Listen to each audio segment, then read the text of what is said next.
இது மட்டும் தனியாக எடுத்துரும். ஐயோ பெரிய தமிழோட ஒரு புலவர் பேச்சே இவ்வளோ பெரிய தமிழ்.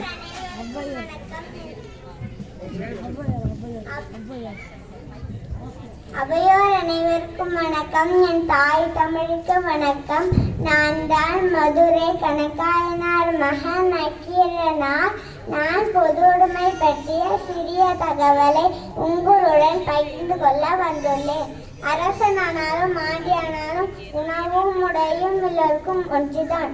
அதுவே பொதுவுடைமை தத்துவத்தின் ஆணிவே.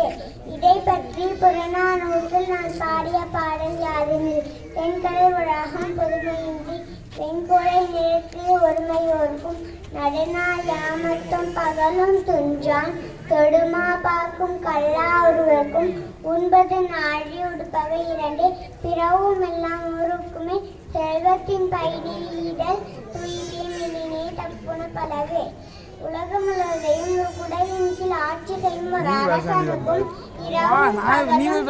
இரங்காமல் கொடிய விலங்குகளை வேட்டையாடி வாழும் உணவு நாழிதான் மேலாடை கீழாடை என்று இரண்டு ஆடைகள் தான். அதுவே எல்லோருக்குமே பொதுவானது. ஆகவே ஒருவன் பெற்ற செல்வத்தின் பயன் என்பது பிறருக்கு கொடுப்பதுதான்.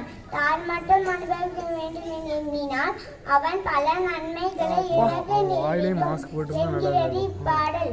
பொதுவுடைமை தத்துவம் என்பது எல்லோருக்கும் எல்லாம் கிடைக்க வேண்டும் என்பதே என்று கூறி விடைபெறுகிறேன். நன்றி, வணக்கம்.